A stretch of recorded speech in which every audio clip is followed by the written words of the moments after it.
Le plaisir est nôtre de savoir que vous êtes nombreux à nous recevoir à travers vos postes téléviseurs. Mesdames et messieurs, merci de rester fidèles à votre tranche Zoom Eco Live. C'est encore parti avec les différentes rubriques spécialement. Aujourd'hui, nous allons aborder une question majeure. Nous allons parler pour le compte des chiffres clés des charges transférées pour les ressources hydrauliques et électricité en 6 mois. La question se pose et vous aurez droit à 2 réponses. Nous allons également revenir sur ce dossier des grèves des médecins. Nous parlons ici d'une bonne nouvelle puisque déjà ce lundi le travail va reprendre et notre rubricard donnera plus de précisions. Nous allons également donner la parole à Patrick Bomboka qui nous ramènera sur cette table des analyses mais également des orientations. Une question beaucoup plus orientée vers la chronique qui est sa rubrique de tous les jours. Mais avant de nous quitter, nous allons finir avec l'article 15 qui donne la parole à tous ceux qui sont aujourd'hui marginalisés, ceux-là qui ont accepté de se lancer dans la débrouillardise à Kinshasa comme à l'intérieur du pays. Mais avant tout, prenons d'abord les nouvelles en bref.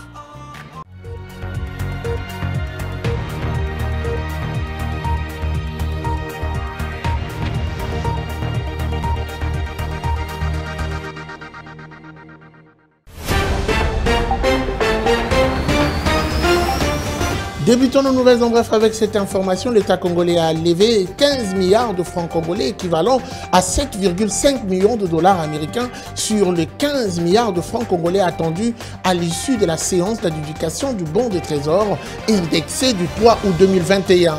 Un pourcentage adjugé au taux limite accepté de 100% contre un taux de couverture du montant mis en adjudication de 113,33%. D'après un communiqué du ministère des Finances émis à cet effet, l'on a identifié 2 soumissionnaires servis. La séance indique que l'opération a enregistré un montant total des soumissions de 17 milliards de francs congolais, équivalent à 8,5 millions de dollars américains, un taux moyen pondéré de 6,1667%. Nouvelle en bref encore, cette fois-ci, nous parlons de cette bonne nouvelle. Après plusieurs jours de grève généralisée, le médecin des hôpitaux publics reprenne le travail ce mercredi 4 août 2021. La décision a été prise la veille de l'issue d'une réunion tenue au cabinet du ministre de la Santé publique, Hygiène et Prévention, Jean-Jacques Mbungani. En effet, ces 3 principaux syndicats de médecins, en l'occurrence les SINAMED, les SIMECO et les SILIMED, ont annoncé officiellement la reprise de travail dès ce mercredi 4 août 2021 à 7h30 dans tous les hôpitaux et toutes les autres structures sanitaires de l'État.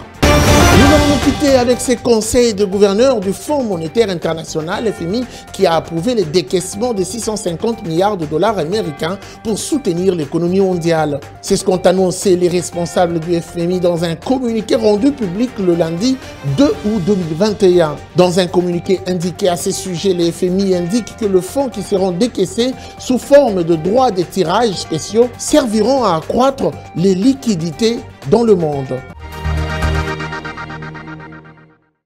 Voilà, nous sommes de retour sur ce plateau. Mesdames et messieurs, nous allons déjà décoller avec notre toute première rubrique. Après les nouvelles en bref, il s'agit bien sûr des chiffres clés. Tout de suite.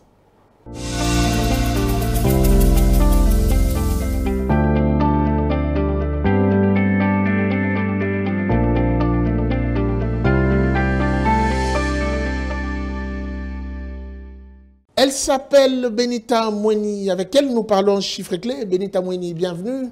Merci Guy. Alors, chaque jour qui passe, il y a des précisions sur des questions économiques, chiffrées, mais également on ne peut pas louper le taux du jour, le taux de la Banque centrale du Congo. Commençons par le commencement. Justement, commençons avec le taux de la Banque centrale du Congo où un dollar s'échange à 1988 francs congolais, un franc CFA à 3,59 centimes et un euro à 2361 francs congolais. Pour le marché parallèle, nous serons dans la commune de Selimbao où un dollar s'échange à 2000 francs, un franc CFA à 3,60 centimes et un euro se négocie à 2462 francs congolais. Merci beaucoup pour ces précisions. J'aimerais également avoir des précisions sur combien l'État congolais a su décaisser pour les 6 premiers mois de l'année en cours. Pour les 6 premiers mois de l'année en cours, l'État congolais n'a décaissé que 4 milliards de francs congolais, soit 2 millions de dollars américains, en faveur du secteur des ressources hydrauliques et électricité, contre les prévisions budgétaires de 151,2 milliards de francs congolais, soit 75,9 millions de dollars américains en cours de cette période. D'après le rappel des états de suivi budgétaire du ministère du Budget, le taux d'exécution budgétaire en faveur des ressources hydrauliques et électricité au premier semestre de l'année 2021 est de 0,01%. Justement, vous parlez d'un décaissement général. Focalisons combien l'État a décaissé pour les secteurs des ressources hydrauliques. En ce qui concerne l'utilisation de ces fonds, le même document du ministère du Budget révèle que 2,9 milliards de francs congolais, soit près de 1,5 million de dollars américains, ont servi au paiement des agents, 375 millions de francs congolais affectés au fonctionnement du secteur, 180 millions de francs congolais mis à la disposition des interventions économiques, sociales, culturelles et scientifiques, lorsque 500 millions de francs congolais ont permis l'investissement de ressources propres. Le gouvernement de Warrior doit fournir beaucoup d'efforts pour atteindre les prévisions budgétaires en faveur du secteur de ressources hydrauliques et électricité qui ont été fixées à 302,5 milliards de francs congolais, soit plus de 150 millions de dollars américains en cours de l'exercice 2021. Merci à vous, Benita Mweni, pour toutes ces précisions. Merci, Guy.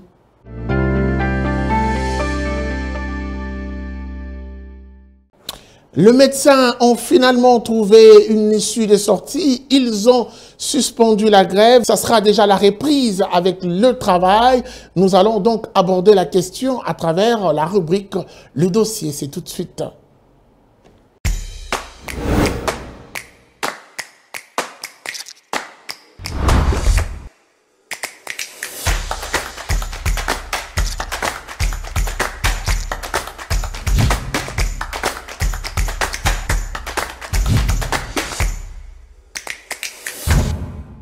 Judith Tounamaka, bienvenue. Merci Guy. Alors aujourd'hui, nous parlons quand même de cette reprise des activités dans les différents hôpitaux publics, qui constitue une bonne nouvelle, mais on aimerait bien remonter l'histoire. Qu'est-ce qui s'est passé? Qu'est-ce qui avait occasionné cette grève de médecins? Les médecins des hôpitaux publics étaient en grève depuis le 12 juillet 2021 et réclamaient de la part du gouvernement l'actualisation du procès d'ordonnance présidentielle de promotion au grade de médecins résidents et chefs cliniques et généraux et l'examen de la question relative à l'admission des médecins nouvelles unis sous statut et l'inscription sur la liste de paie de nouvelles unités et médecins qui sont matriculés mais qui ne sont pas encore payés.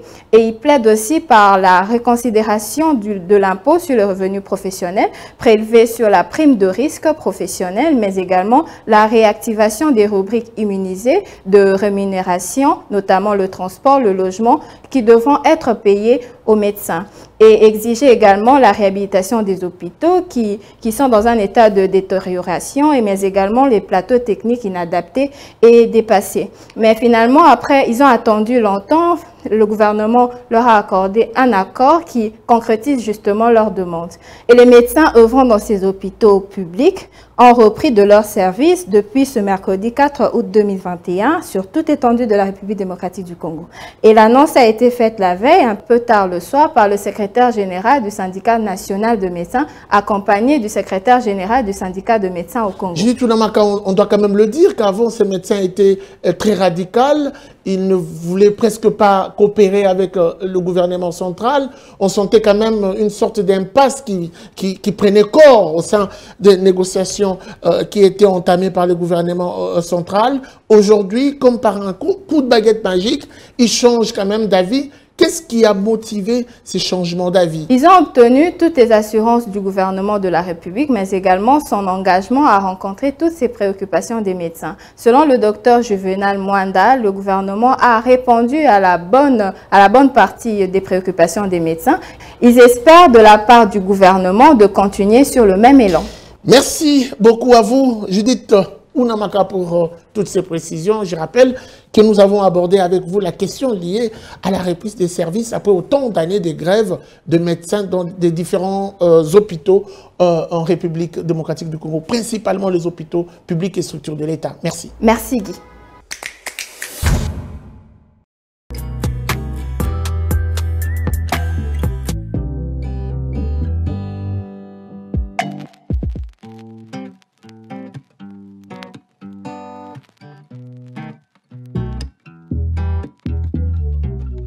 Notre invitée du jour s'appelle Raissa Malou. Elle est chargée des questions d'éducation, jeunes, sciences et technologies et innovation au sein du panel pour accompagner le chef de l'État pour sa mandature à l'Union africaine. C'est bien ça, Madame Raissa Malou. En effet.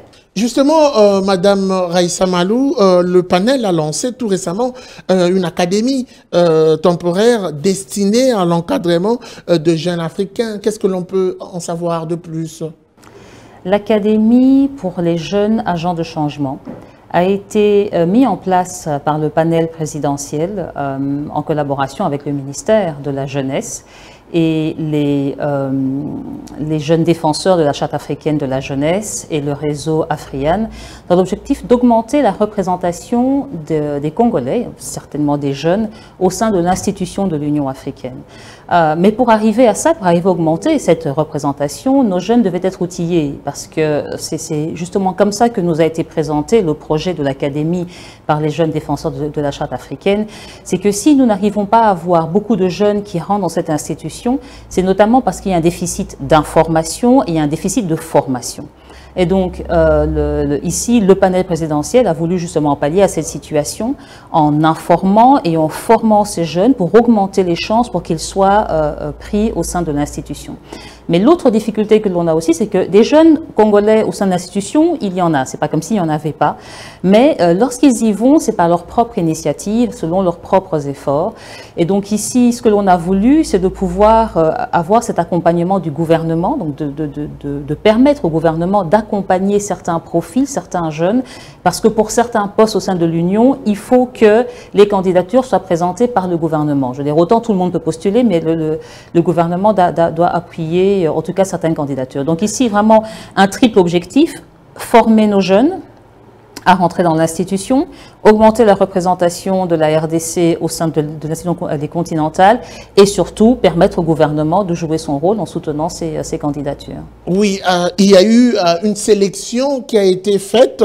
1891 jeunes étaient candidats pour faire partie de cette académie, mais seulement 150 étaient retenus. Dites-nous comment se sont faits ou comment a été fait les critères de sélection.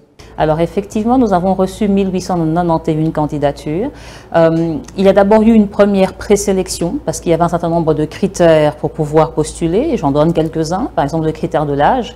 Il fallait avoir entre 25 et 35 ans, être d'origine congolaise, avoir au moins un diplôme de graduat. Donc il y a toute une série de critères de base et donc la présélection a dû ne retenir les candidatures qui respectaient les critères de base. Et donc nous sommes passés de 1891 candidatures à environ 300. Qui sont donc passés dans la seconde phase, qui a été la phase de sélection, où vraiment c'est sur base de leurs compétences professionnelles, de leur parcours académique, de leurs compétences professionnelles, que 150 jeunes ont été retenus. Alors il faut savoir que dans le dispositif initial, c'était 100 jeunes qui devaient être retenus pour faire partie de la formation. Et ici, avec la division jeunesse de la Commission de l'Union africaine, qui est notre partenaire, qui organise cette formation, nous sommes allés jusqu'à 150 jeunes, quoi. Donc c'est même une... Enfin, vous disiez seulement, mais c'est une amélioration, clairement, qu'on ait 150 jeunes qui ont pu bénéficier de cette formation. Et la sélection avec ces pléthores était en mode virtuel ou présentiel ? Alors, la formation était en mode en ligne, donc virtuel, d'un côté parce qu'il y a la pandémie de Covid-19 et ses restrictions, et de l'autre, c'était la meilleure façon, vous savez, le numérique est la meilleure façon d'atteindre des gens qui sont géographiquement à des endroits disparates. Il n'est plus aujourd'hui possible d'imaginer le monde, on va devoir chaque fois se déplacer pour pouvoir faire les choses. La plateforme de l'Union africaine est virtuelle également, cette plateforme de formation. Donc voilà pourquoi est-ce qu'essentiellement cette formation se fait en virtuel. Alors, nous avons sur les 150 jeunes, il y a eu 89 qui sont à Kinshasa, 15 qui sont issus de la diaspora et le reste qui viennent des provinces. Et des provinces, il faut savoir que le critère, la province n'était pas un critère. C'était ouvert absolument à tout le monde. On n'a fait aucune discrimination en fonction de la province. On a simplement regardé la qualité des candidatures. Et donc, on est content qu'on ait quand même environ 30% qui viennent des provinces et qui ont pu se connecter. On a apporté une aide à la connexion. Je veux dire, le panel a permis de permettre à ces jeunes de se connecter là où ils étaient, ceux qui sont à Kinshasa, en RDC, de se connecter pour pouvoir suivre la formation. Justement, comment ça s'est passé? Expliquez-nous un peu. Nous avons envoyé des unités à ces jeunes pour qu'ils puissent, comme ça, avoir des mégas et nous permettre de se connecter à cette formation qui s'est déroulée donc du 29 juillet au 4 août. Alors, une formation, c'est une chose, c'est une bonne chose d'ailleurs, mais la question est de savoir, vous avez formé ces jeunes sur quelles questions exactement? La formation a tourné autour de quelles questions essentielles? Alors, c'est déjà pour connaître l'institution. Donc, ils ont appris qu'est-ce que c'était l'Union africaine, c'est quoi la commission de l'Union africaine. Ils ont été formés au panafricanisme. Et d'ailleurs, ce matin, lors de la cérémonie de remise des certificats, l'un des jeunes m'a dit que autant avant, il se considérait comme étant congolais. Ici, grâce à cette formation, il se considère comme étant africain. Donc, cela a vraiment ouvert à notre continent et a vraiment créé un sentiment d'appartenir à un plus grand ensemble. La formation a aussi permis sur les techniques de comment écrire son CV, une lettre de motivation, comment interagir au moment d'un entretien. Ils ont aussi, surtout, et ça c'est vraiment un élément important, vraiment axé sur le rôle de la jeunesse, sur l'ensemble des programmes de l'Union africaine et sur leur attitude générale que pour pouvoir jouer un rôle positif dans leur communauté. Donc je pense que cette formation a permis aux jeunes d'acquérir autant une compétence technique pour ce qui est de, voilà, pour pouvoir travailler au sein de l'institution, qu'autant une attitude personnelle, une façon d'être dans la vie, une façon d'être, de travailler, et donc qui va leur servir dans les carrières qu'ils vont choisir. Est-ce qu'aujourd'hui, après autant de temps de formation, on peut dire que ces jeunes, ces 150 retenus, sont suffisamment outillés? Ah, certainement. J'ai eu l'occasion de leur parler et c'est ce qu'ils disent eux-mêmes. C'est qu'ils sont aujourd'hui mieux outillés pour faire ce qu'ils voudraient faire, que ce soit créer une entreprise. C'est vrai que la formation, l'objectif, c'était d'incorporer l'institution, mais ces jeunes ont acquis des compétences qui leur permettent, en fait, dont ils vont pouvoir se servir dans leur vie de tous les jours, quoi. La formation a eu lieu. Quelle sera la prochaine étape?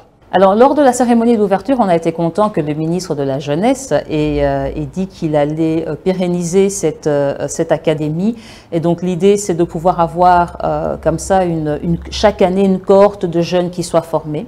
Et d'ailleurs, la division jeunesse de la Commission de l'Union africaine a vraiment totalement adhéré à cette activité. Et je pense qu'ils vont justement la proposer à l'ensemble des États membres pour que l'on puisse avoir comme ça une cohorte de jeunes qui sont formés. Je tiens ici vraiment à faire remarquer que c'est la première fois qu'un État membre, en plus ici, qui est à la tête de l'Union africaine, qui organise une académie pour former les jeunes. Donc c'est vraiment un très bon point pour la RDC.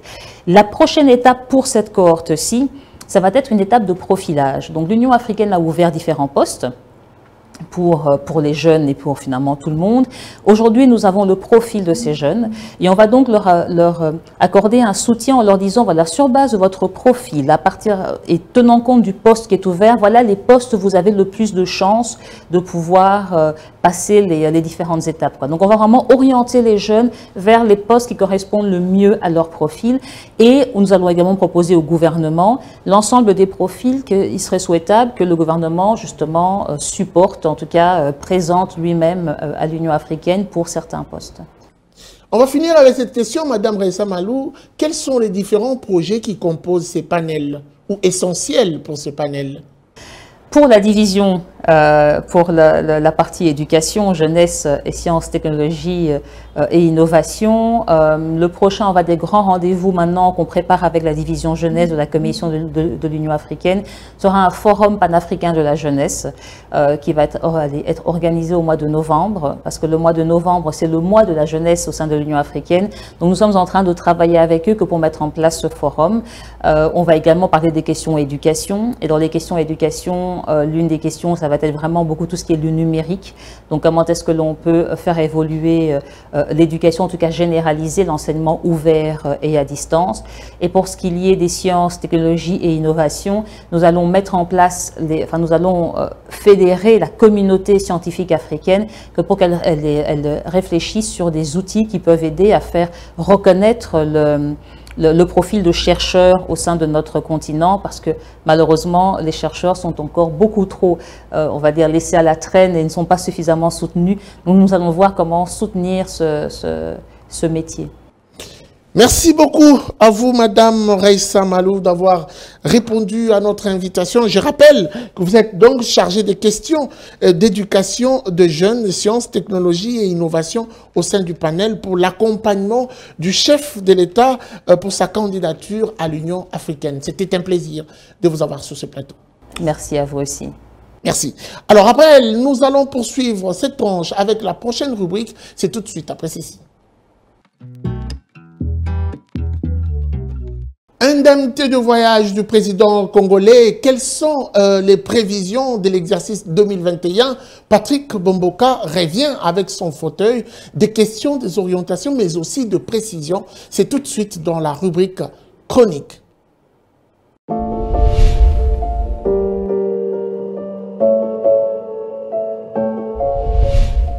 Bonjour. Après le tollé général orchestré autour du montant des salaires du président en exercice ainsi que de son prédécesseur, l'opinion est toujours restée sur sa soif de connaître la vérité des chiffres. Dans ce numéro de la chronique Zoom-Eco, nous allons nous appesantir sur le nouveau barème qui doit être adopté et appliqué début 2022 pour la prise en charge du voyage du président de la République. Une récente circulaire du ministre du Budget, actuellement à l'examen dans les travaux des conférences budgétaires pour l'exercice 2022, eh bien, ces travaux renseignent que pour tout déplacement de la zone Afrique, le président de la République en exercice touchera au titre d'indemnité de mission la somme de 960 € par jour. Pour tout déplacement en Europe, le président Tshisekedi bénéficiera de 860 € par jour au titre d'indemnité de mission.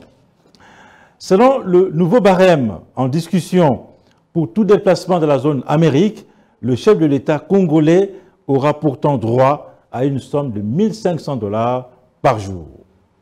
Il s'est de noter que la circulaire du ministre du Budget indique que le même barème est déjà d'application dans le cadre de la loi des finances de l'exercice 2021.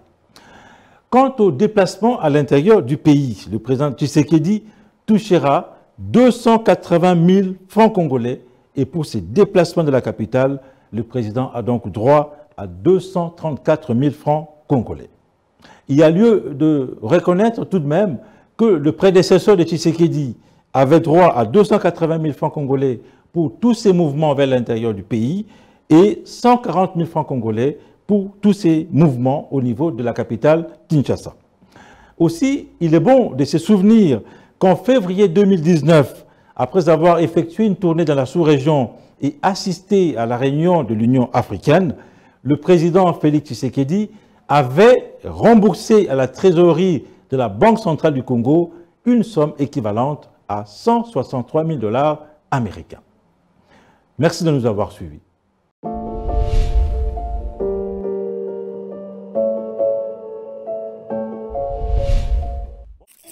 Suivez-moi tout le jour à travers Zoom Wednesday sur Zoom-Eco Live. Abonnez-vous sur notre chaîne YouTube. Zoom-Eco Live, la référence de l'actualité économique en RDC.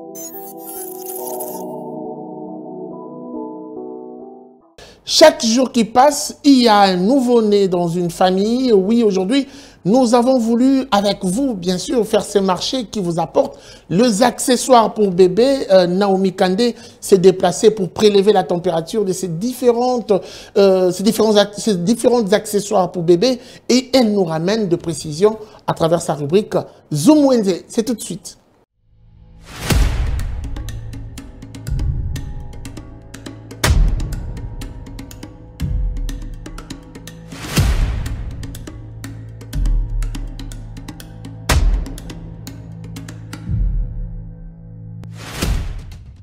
Bienvenue à tous dans Zoom Wednesday. Il n'est toujours pas aisé de bercer un bébé ou de le garder en sécurité, surtout lors de ses premiers mois. C'est pourquoi il exige toujours de berceuses ou de porte-bébés qui lui permettront d'être en sécurité. Sans plus tarder, faisons ces marchés ensemble.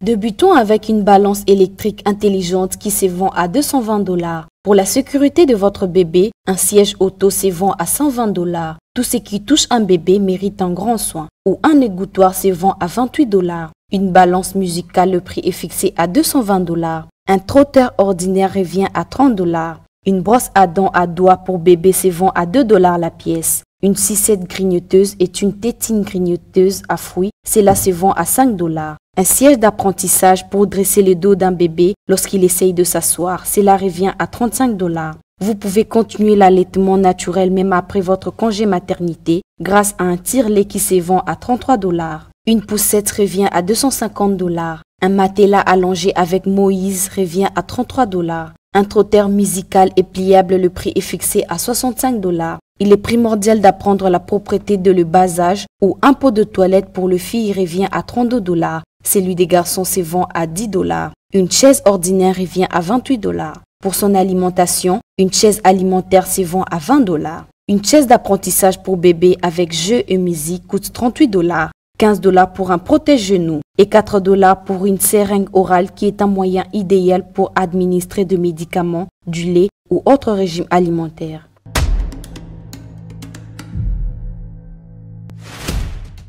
Ce fut un plaisir de nous avoir suivis. Prenons rendez-vous pour un prochain numéro.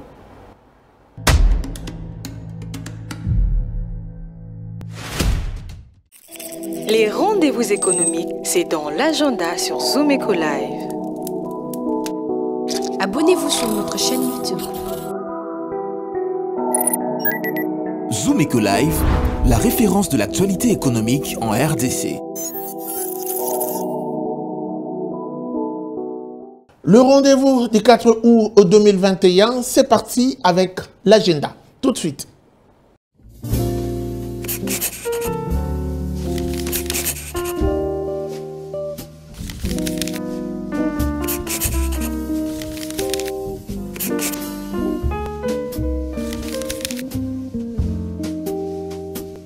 Bienvenue à l'agenda.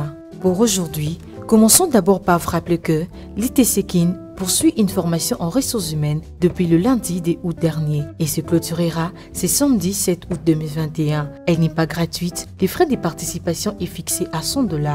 Parlons à présent des Shadai Corporation qui organise une nouvelle session de formation sur les suivis et l'évaluation de projets avec le logiciel Surveille. Ce jeudi 5 août 2021, de 16h à 18h. Elle ne sera pas gratuite, les frais de participation est fixé à 100 $. Notons également que Business Présentation 2021 aura lieu à Kinshasa ce samedi 7 août 2021 de 11h à 12h avec les thèmes « Mon salaire ne suffit plus pour répondre à mes besoins et réaliser mes projets. Que faire ?» Et pour finir, l'Aditis Asbel organise à son tour une formation à distance sur l'élevage de porc du 8 au 15 août 2021 de 20h à 22h. Merci de nous avoir suivis. Au revoir. Article 15 du jour nous ramène face à un mécanicien moto. Il a de l'expertise dans ce domaine. Il partage avec nous la manière dont il arrive à nouer le deux bouts du mois, mais aussi à s'organiser pour être à même de gérer son foyer. C'est avec lui, tout de suite, il nous ouvre sa porte.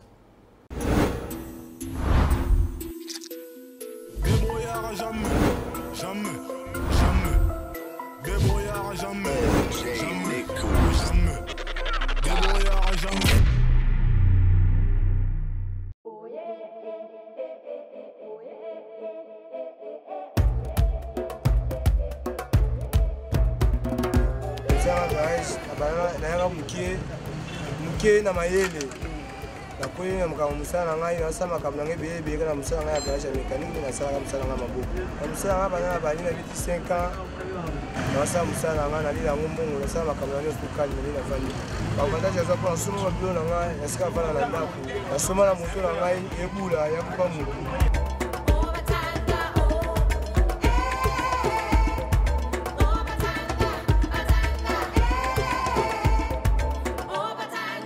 Mambo na ngai ndeza ba ko mambo na kati ngabo mambo na kati ngabo mambo na ndako ndeza mutaki bo mambo na kati ka des problèmes kati ni toko kini bweza c'est là ya to kangisa mais na ndako emi to so kuina osanyi nyozo osanyi la pola mungu na ngai za ya ngai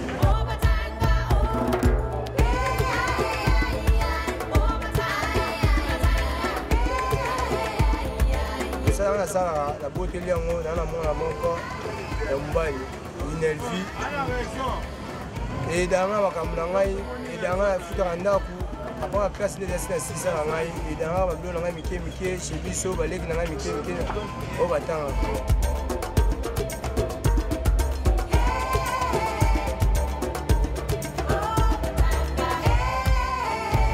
Ça c'est le coup d'un an, il n'y a pas des arrêts.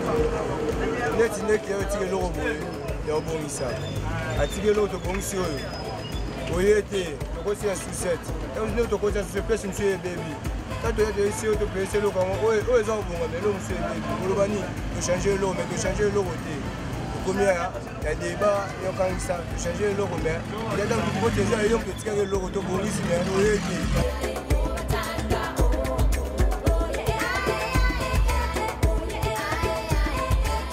On a fait ça, on va la ninga na zalaki. Soki baza ba ningo baza bisala maboko basalaka.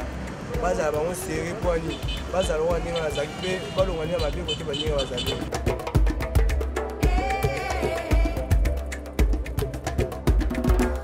Kwa gouvernement asukenika musasa maboko ne dusalela. Bo musasa maboko ba komo négliger so poani.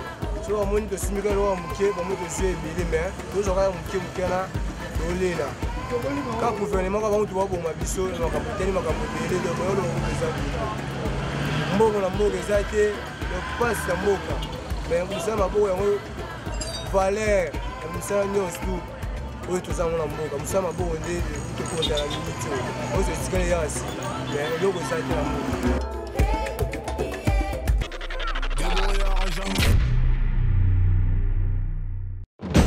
Nous vous amenons au cœur de l'actualité économique en RDC. Que dire alors de l'évolution du taux de change en République démocratique du Congo? Il y a eu à noter une stabilité relative du taux de change. Tout savoir sur la conjoncture économique, les différents taux de change officiels et parallèles.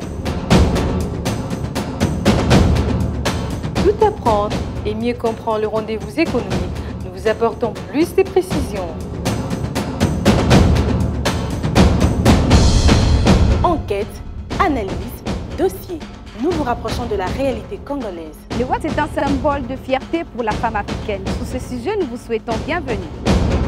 Entrepreneuriat et activités économiques, chez nous, faisons les marchés ensemble. Nous avons appris à être plus près de vous, offrir à vos yeux ce qui est bon pour votre vie. Suivez-nous également sur nos différentes plateformes. Zoom Eco Live, la référence de l'actualité économique en RDC. Merci de nous avoir suivis. La suite, ça sera sans doute au prochain numéro avec le même plaisir. Vivez heureux, vivez sans temps. Au revoir et à très vite.